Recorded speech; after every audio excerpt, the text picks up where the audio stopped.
Does he have his, let me see his social media. Cashout Instagram.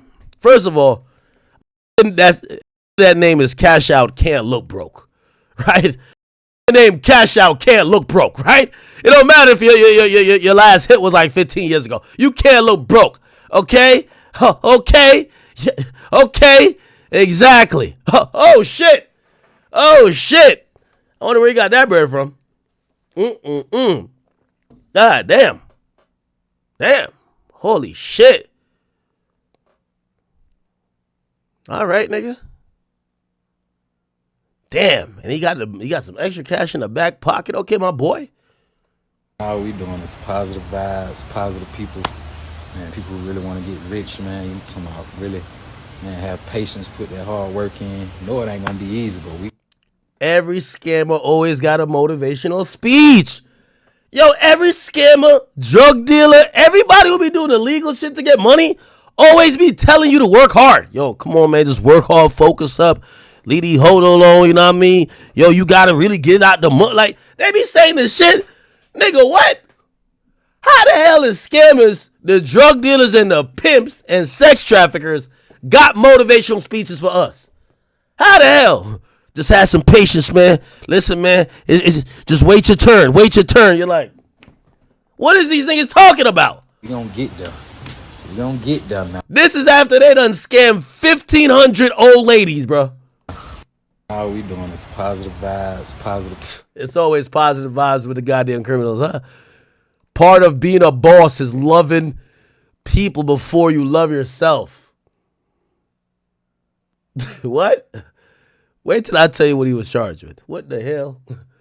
This is crazy. Good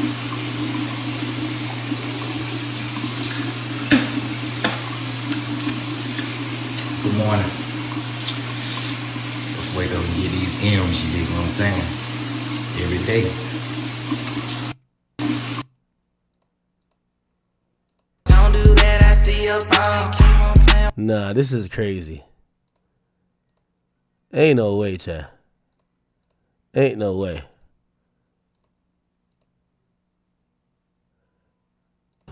Oh yeah, the motherfucker back now. Play Jack. Play Jack. Good morning from us, Jack. Oh yeah, the motherfucker back now. Play Okay. Jack. All right.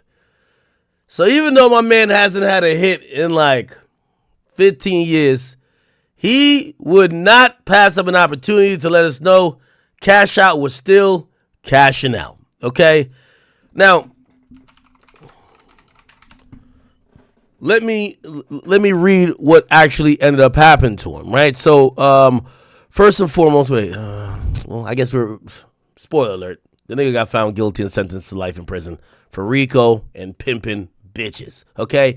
Let me just read from Variety. Rapper Cashout was sentenced to life in prison plus 70 years on RICO and sex trafficking charges. Okay, rapper Cashout has been sentenced to life in prison plus 70 years after being found guilty of RICO in a sexual assault case. Cashout, born as John Gibson, was found guilty on Friday in his Atlanta trial. He was sentenced to life in prison for his rape charge, as well as an additional 70 years for RICO and his other convictions. The sentences will be ran concurrently.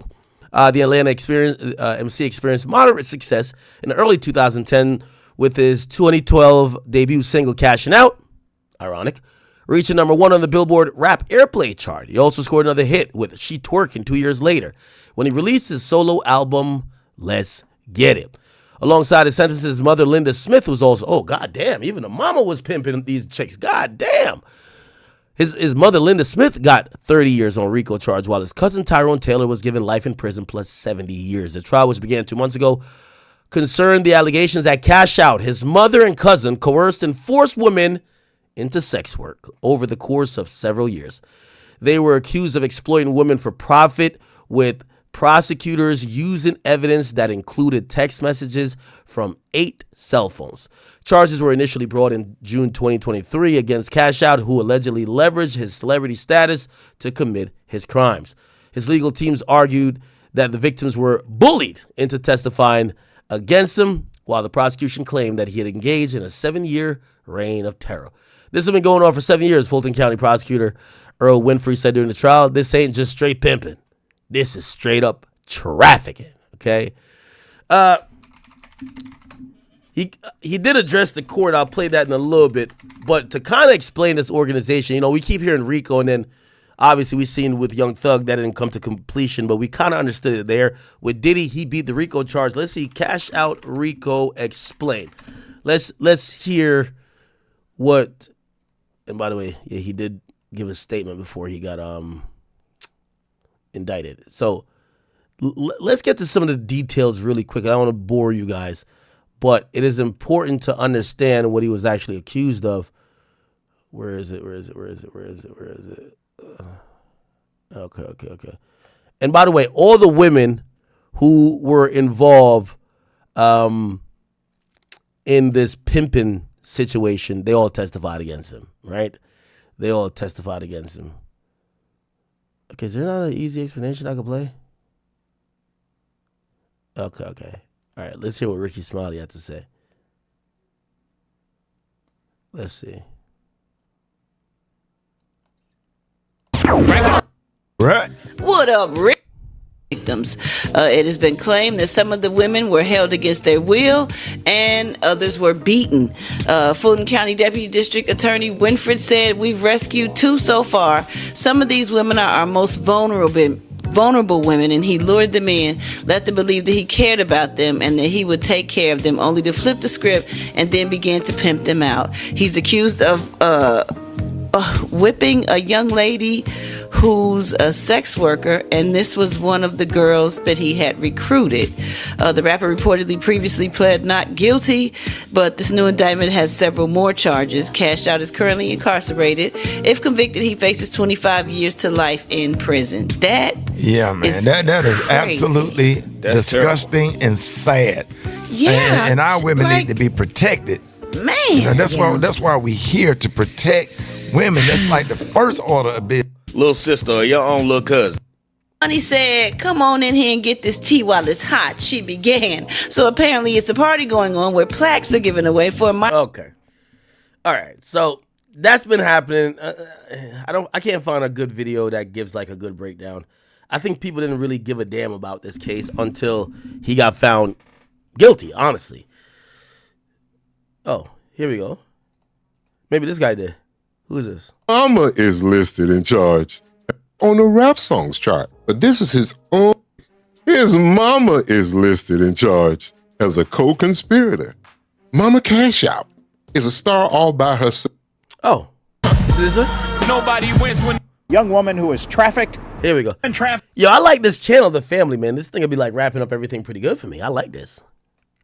Trafficking is a big priority for DA Fonnie Willis, and one reason is how much of it is going on in Metro Atlanta. And this case should serve as a warning to young women and their families about online invitations from strangers, big-name rappers or not.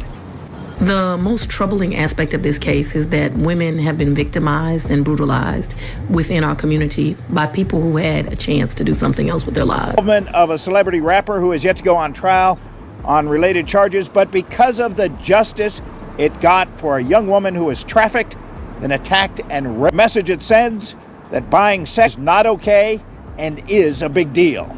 So then he pulls a gun out and puts it in my hand and was like, pull your pants down on you. The greatest thing about the conviction of Taurus Drain is it sends a clear message that they are not throwaway people. Because he's really like choking me, like remembering, so slams on the ground, trying to escape.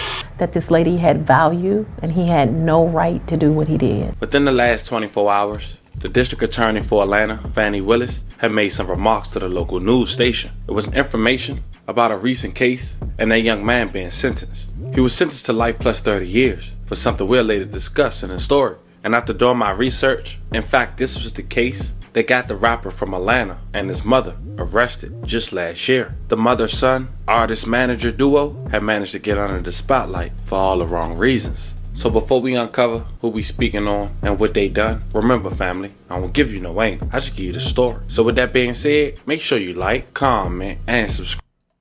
2019 movie called Uncut Gems. Cash does not define, and I'm sure they haven't done their research on son interview. a young cat in this game. You still live at home? Nah, man. You just got the crib? Yeah, man. Yeah. Like, how moms feel about that? She's very, over there all the very time? happy because back in the day she was ready to kick me out, man, if I didn't get it together. Hey, man. dog, she used to go off on you all the time. Does she still go off? Yeah, man. She always keep the pressure on me, man. It definitely keep me on the right track, keep me going right instead of left, man. So I really thank her. And I swear to God, she thank God finding for me having her. In no my life, disrespect, man. your mom is like finding any woman I haven't seen have seen until you. So, mama, mama, what's one of the things you had to go off on him about? Is there one thing? What one time he set you off where you had to really just grab him by his t-shirt and put him up against the wall? When he was in them streets. When he was in the streets, he can't speak into the mic. So he came in at what time? 5, 6 o'clock in the morning. And what you do? You don't want to know what I do. Hey, what you do? What you do, Cash Out? Oh yeah, she's gonna give it to you, man. She's got a full mouthpiece. You never can't get nothing She grabbed you by your shirt and put you up against the wall? Nah, I think I was too old for that. You were too old for that? But as fine as you are, you seem like the type of person that don't beat people with belts. Are you an extension cord kind of person, or like? All right, man. Let's get to the chicks that he's pimping, bro. No disrespect.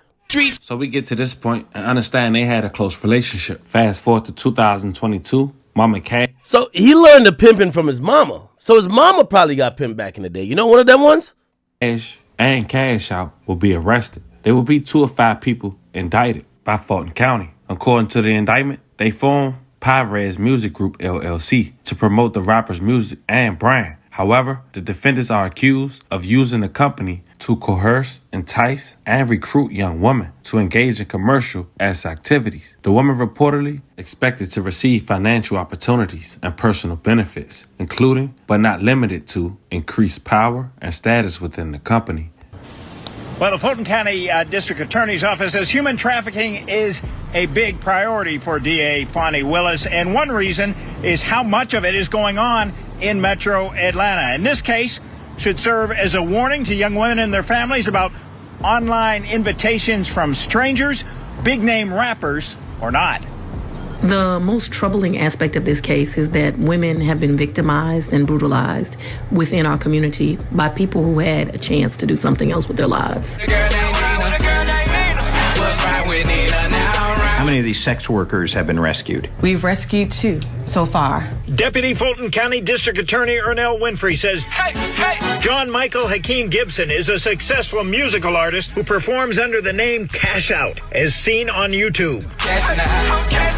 But she says Cashout has also been successful in cashing in on his celebritude to lure at least one of his young female victims unwittingly into a life of prostitution. Was he making cash off young women? He was making money, indeed. Ms. Winfrey says Cashout is the figurehead of an organization at the focus of a 41-count indictment handed down in late March against him and 5 others. He's a very talented musical performer. Unfortunately, he didn't stay in that business, and he branched off to the business that finds him under indictment. Ms. Winfrey says Cashout faces 13 counts, including racketeering, plus trafficking a person for sexual servitude, rape and aggravated sodomy that allegedly occurred in a hotel room off Fulton Industrial Boulevard, keeping a place of prostitution at a home on Alfred Avenue Northwest, both locations shown in evidence photos, and beating a second victim with a belt. He's accused, yes, of whipping a young lady who's a sex worker. And this was one of the girls that he had recruited. A defense document predating the new indictment said, quote, Gibson was allegedly arrested for a rape charge where he did not even have sexual intercourse with the alleged accuser. Concerning one sexual servitude charge, it maintains the alleged accuser has never been in servitude. He's facing a 25 to life crime. Ms. Winfrey says one of Cashout's co-defendants is a John, a prostitution customer, accused of 6 counts, including rape and pointing a gun at the victim. She says another suspect pointed a gun at a second young woman in another incident. We want parents and family members to be aware, because one thing that we realize is that not just Cashout, but a lot of people are recruiting young women through social media. Now, Ms. Winfrey says Gibson, a.k.a. Cashout, has previously pled not guilty to many of these allegations, but this new indictment adds new charges, including the racketeering. She says, minutes ago, she said that he's in jail. But to be clear, she says she has no reason to believe that he's left the music business. We have tried by cell phone and text to reach the lawyer we believe is currently representing Cashout. Reporting live downtown Atlanta, Mark Winnie, Channel 2 Action News. Involvement of a celebrity rapper who is yet to go on trial for Okay. Trafficking a person for sexual servitude, aggravated assault, strangulation. He was a convicted felon. That is correct. For? Strangulation. And false imprisonment. Judge Melanie Lethbridge was the judge in the case, and she sentenced Mr. Drain to life plus 30 years to serve. I do not know of another time that a John, as people would like to say, ever got a life sentence, but he earned it, and now he has it. Dragged her to the back of the house, put her in a chokehold, put a gun to her head, and raped her. Ms. Winfrey says the then 20-year-old victim, who called 911, was being trafficked for sex. Allegedly by John Michael Hakeem Gibson, a successful musical artist who performed under the name Cashout. Wait, this is from a year ago. So did he get life already? Or are they relating this case to someone else's case? Out as seen on YouTube until he was locked up. She says he was indicted in the same case as Drain, but is yet to go to trial. He's pled not guilty. Oh, one of his co-defendants got life. Oh, yeah. He was cooked. Now, here's the ironic thing about this, chat. Cashout was offered 25 years. So they offered him 25 years. He would be able to get out. I don't know how old he is, maybe like 30-something. He would have got out by like 50-something. He said no. He took the Diddy method, but he don't got Diddy money. And this case, honestly, is very different from Diddy's, right? Diddy was just freaky. This was pimping, right? And he blew trial. And essentially he got found guilty and got a life sentence, right? Before the judge actually handed down his or her actually, that's another bad sign. You have a black female prosecutor, black female judge, and you're charged with pimping. Nigga, that's like Diddy walking into court with 6 white women, bro. Again, except you're just not Diddy, right? Here we go. He made a statement for about 8 minutes before the judge gave him life. He was found guilty on Friday of RICO, rape, holding people false in prison. He got found guilty of goddamn everything. He did get acquitted of certain things, but he got found guilty of the home run charges. And when I say home run charges, the shit that carry damn near life. Sexual assault, sex trafficking, RICO. He got found guilty of all of those. Here we go. So before I ask the court for what I'd like to ask the court to do, can I have my client address the court? Absolutely. Thank you, Your Honor. All right.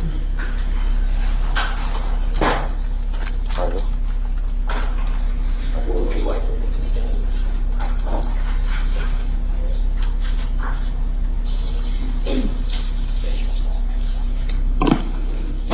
Good morning today, Your Honor. Good morning. I want to start out by thanking you for giving us a fair trial.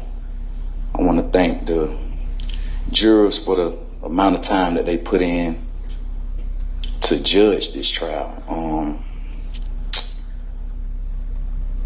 This time being on this this attorney was in the YSL trial.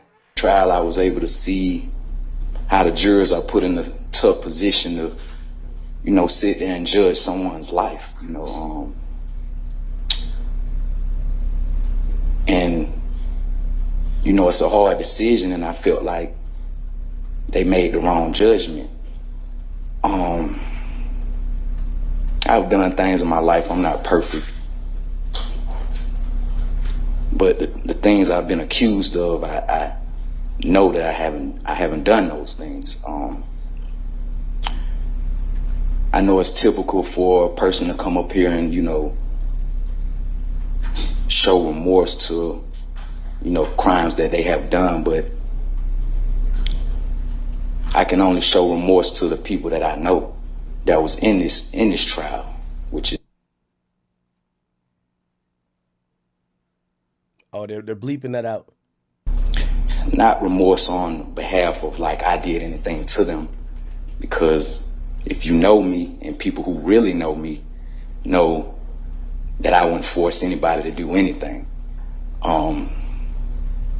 I met women, I dated women who were doing escort or whatever, however people want to look at it from a moral standpoint. but who was doing these things as a grown woman. I've only dealt with grown women. Nothing was forced. Nothing was coerced or anything of that nature. If you notice, before this trial, no woman can say anything about me before this trial. If you notice, before this indictment, no woman can say anything about me before this indictment.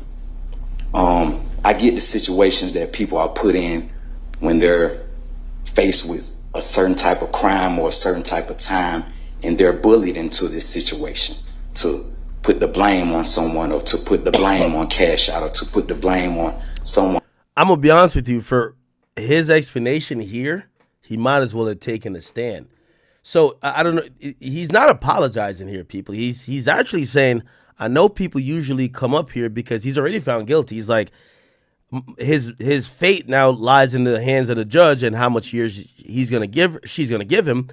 He's saying most people come up here and just apologize and just own responsibility, but I can't do that because I really feel like I didn't do nothing wrong. So again, he's kind of saying, yeah, I sat here and I think y'all made the wrong choice. So he's not really apologizing. He's saying that, he's trying to use a Diddy argument. These are grown women. They did what they wanted to do. The difference, I would probably say, I don't know this case in and out, you were selling the women and they relied on you for money. And you supposedly, according to the case that was like similar to it, for his co-defendant that was tried separately but got found guilty as well, that they used to beat the women and you're kind of coercing them if you're pointing guns at them, right? Come on now. One who's at the top. That's why I didn't really fault them for their decision. I didn't fault for making her decision during a proffer. She just had a child. Mind you, she was just on video call with me while being incarcerated.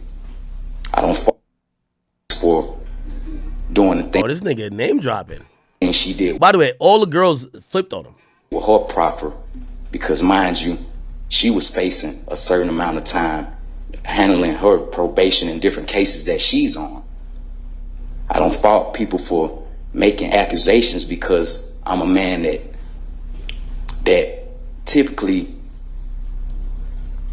let women leave on their own behalf. Never held them in prison or held them in slavery or said, you can't leave me, or you can't do this. Every woman you seen come on this stand showed you that they left and came back willingly on their own. What I mean by that, they left on their own and they came back willingly on their own. During this trial, I was able to see, how valuable life is and how valuable the people that you hang around, or the people that you even date, or the people that you even know, how valuable it is to judge their character. Sometimes I let people stay around who I knew was going to affect a situation that I had going on. So I don't, and for the people who came to this trial that I never met a day in my life, never had any contact with them, never had a text message with them, never had an interaction with them, don't even know where most of these stories came from, it's baffling. Never forced a woman to commit a sexual act. I've been traveling all around the world from here to Dubai, and you would never hear a woman say that I forced them to do anything sexual or commit a rape with anybody. I don't hang around people that do things of that nature. I feel like, and somebody asked me this the other day, it was like, every time I see your head high and you always smiling, because when you have that confidence, it takes me back to the Bible. When you have that confidence and you can be falsely accused of things, Jesus was falsely accused, a lot of the prophets were falsely accused, you don't have that emotion like you've done something. So if you see me with my head high, or if you see me smiling, it's because I know at the end of the day, through Jesus Christ, the Most High will always give you the actual judgment. So I really thank you for providing us a fair trial. Just me getting to know you during trial, I was like, you know, she's just the judge. But when you sit 12 people in that panel and you know, have them, you know, judge our lives and, you know, put them in a position to judge our lives, you know, it takes you back to, once again, the Bible, when people had to judge these prophets' lives. And I say, if you know me, you actually know me. There's plenty of people that know me in this world. There's plenty of people that know me in this jail. There's plenty of people that know me where I'm from. Like I say, once again, I'm not perfect. I come from certain areas. I come from, you know, certain environments. I come from doing things in my past life before the music. But I'm here to tell you that if you sat in this trial and you paid attention to this trial, before these dates, no woman could ever say, I done those things to them. Before these dates, you can go on my Instagram and see these women enjoying themselves, having their own things, living their own life. Before these dates, I can say you had these women that never had anything to say about me before this indictment, before the RICO. You had these women actually talking to me while I was incarcerated. I've been incarcerated for 4 years, and these women are interacting with me. These women who took the stand and supposedly scared of me, or monsters, or I'm a monster, or took these proffers.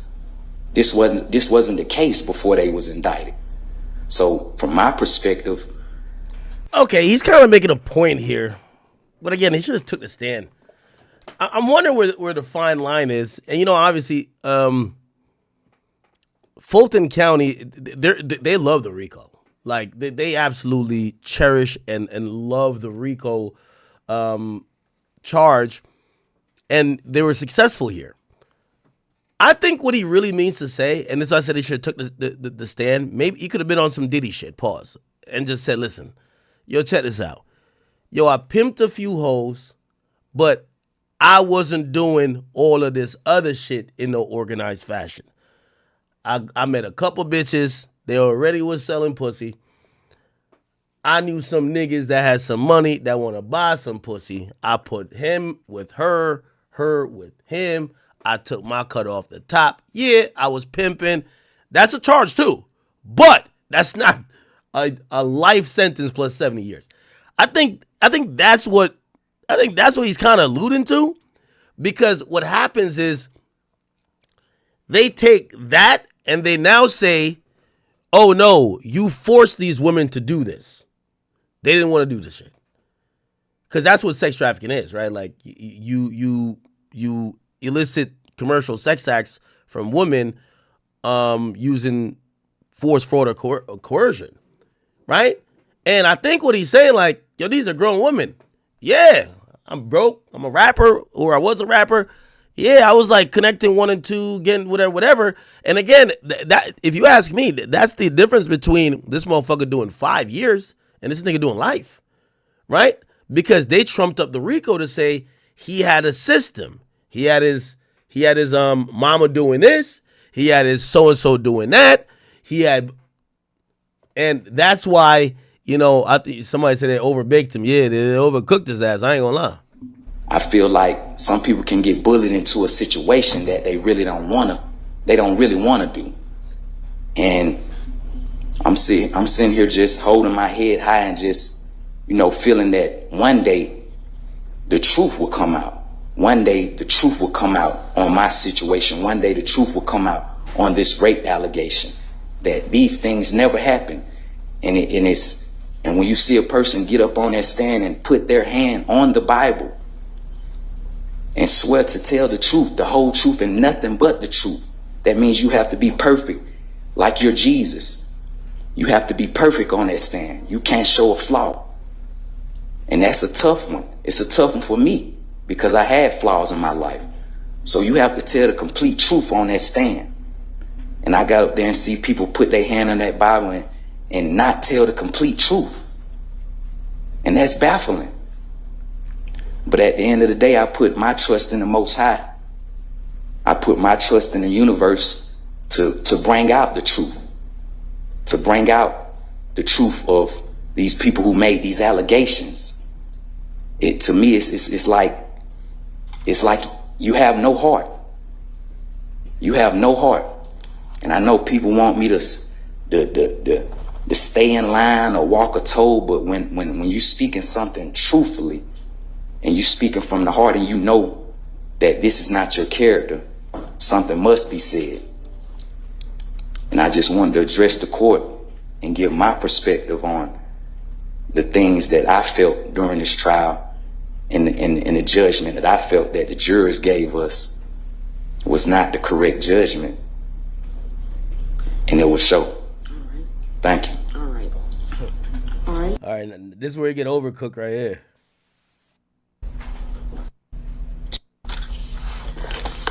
You are to register. Here we go. 30 simple pimping, 20 years. Here we go. The sentencing to be meted out by this court will be responsive to that.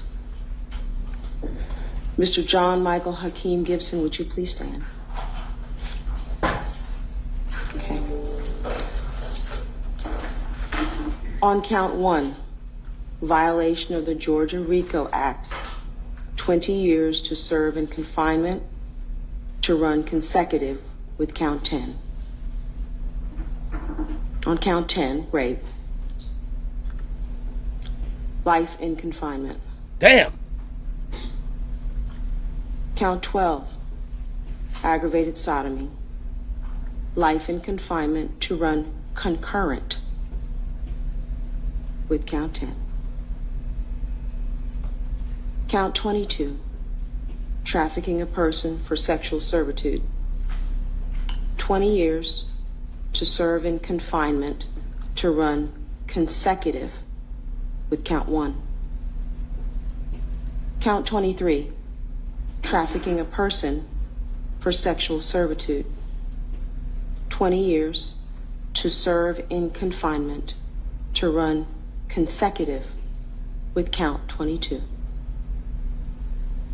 Count 24 on the lesser included offense of battery, 12 months to serve in confinement to run concurrent with count 10. Count 25, possession of a firearm during the commission of a felony, 5 years to serve in confinement to run consecutive with count 23. Count 26, pimping, 12 months to serve in confinement to run concurrent with count 10. So you see what I was saying? So the pimping charge, it's a year. They give him a year. However, obviously rape, life. What else? That's life. What else? RICO, he got 20, and then all of the sex servitude, which is like sex trafficking, 20 years. Count 27, pandering, 12 months to serve in confinement to run concurrent with count 10. Count 28, keeping a place of prostitution, 12 months to serve in confinement to run concurrent with count 10. Count 29, willful obstruction of a law enforcement officer, 12 months to serve in confinement to run concurrent with count 10. Count 30, simple battery, merges into count 24, battery. Count 45, possession of prohibited items by an inmate, 5 years to serve in confinement to run consecutive with count 25. Conditions of this sentence: no contact with any of the victims named in the indictment, to include Diamond Irvin or their families.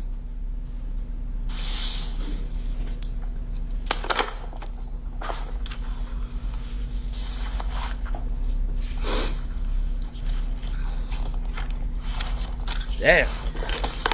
You are to register as a sex offender. You are to stay away from 737 Alfred Road in Atlanta. You are to stay away from the Mezzo condominium, 2171 Peachtree. You are to stay away from the St. George's Commons address, and you are to stay away from the Fulton Industrial Boulevard corridor.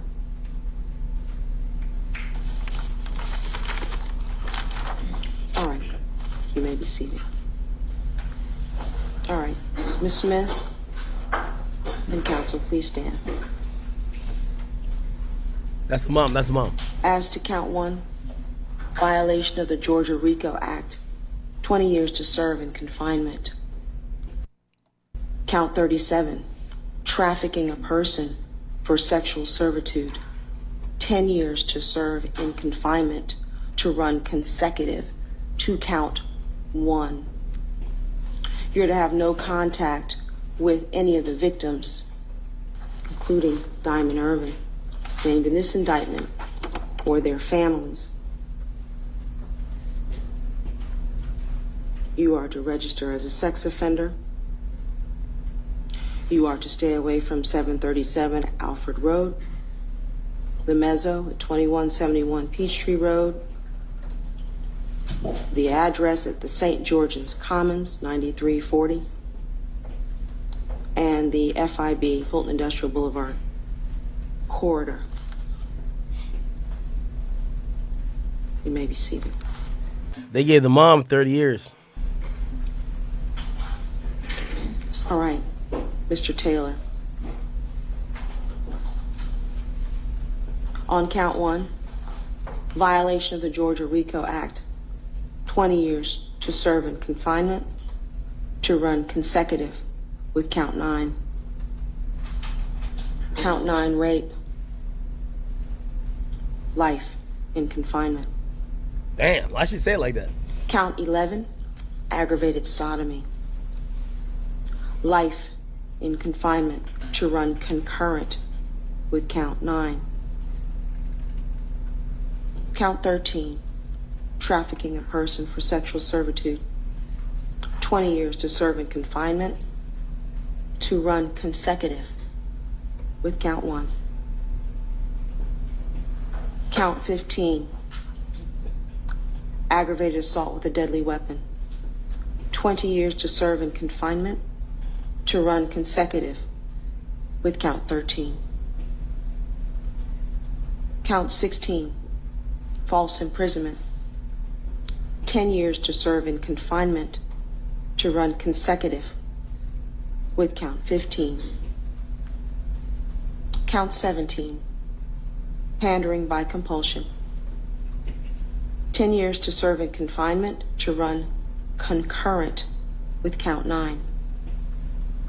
Count 18, possession of cocaine, 3 years to serve in confinement to run concurrent with count 9. Count 19, tampering with evidence, 12 months to serve in confinement to run concurrent with count 9. Count 20, willful obstruction of a law enforcement officer by use of threats or violence, 10 years to serve to run concurrent with count 9 and a suspended fine of $300.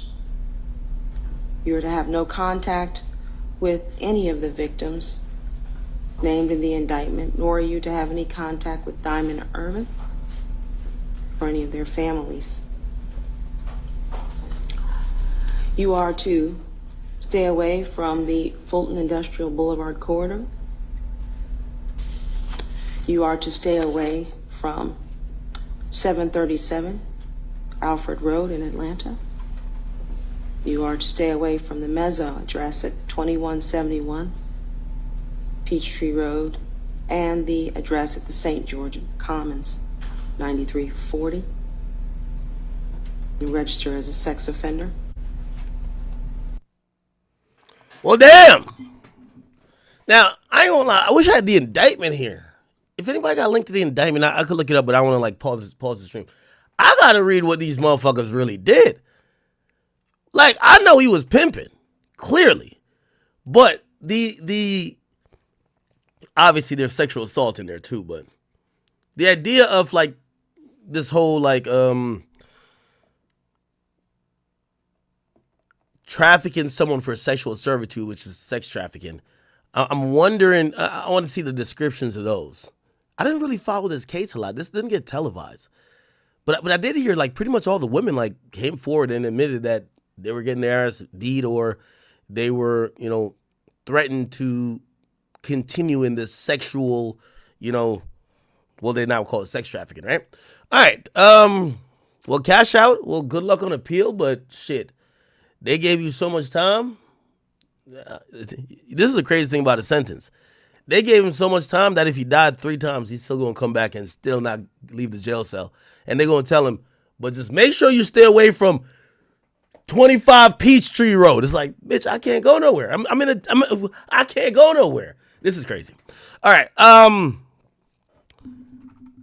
I seen T Grizzly is now finally officially responding to the folks who are claiming that he killed his own auntie. Okay? This is what he has said. Now, if you don't know, because of some new information and because of the person who was linked to the murder of his aunt, people feel like this was a backdoor, that T Grizzly set his own aunt / his manager up for death.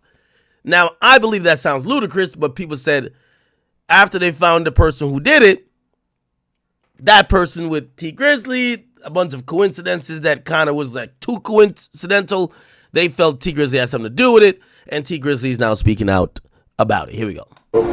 I just ain't the nigga that's about to go around trying to clear no shit up because it is what it is. As far as like, I ain't about to be.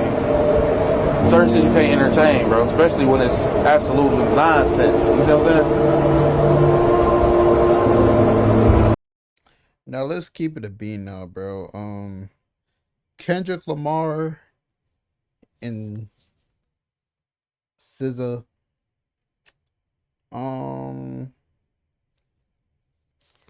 Aqua's a line, bro. Like, man, Drake got to fight back, bro. And this is a conversation, genuine conversation, man. Drake beefing with UMG and Kendrick probably making UMG like tens of millions of dollars this year. Like, bro, it's priorities to this stuff, bro. Kendrick Lamar is probably for this year is probably, feel me, even though Drake got streamed more, like cultural equity is a bigger priority than Drake, bro. Had the hottest song this year. Like, I don't think it's a debate who had the hottest song this year. Like, it was easily Kendrick Lamar. And it's sad to even say that, bro, because I mess with Drake. I was never really a big, like, Kendrick listener, but I don't hate Kendrick. But, yeah, he had the biggest song this year. And it was calling Drake a pedo, you feel me? And his whole crew being weird. I mean, you feel me? Even if it's true or cap, bro, like, that's a bad headline to have. And then Drake has his tour where he's going to Australia. And Kendrick Lamar is going to be performing at the Super Bowl calling Drake a P-word. And everyone's going to be singing it line for line, bro. Drake's going to go trending for the worst things possible, bro. Like, at that point, I don't even know what to say. It's your boy Big Act News. Drake, you got to pick up a stick. I messed with the boy Drizzy. Pick up a stick, Drake. You got to fight back. I'm not going to lie. And I'm out.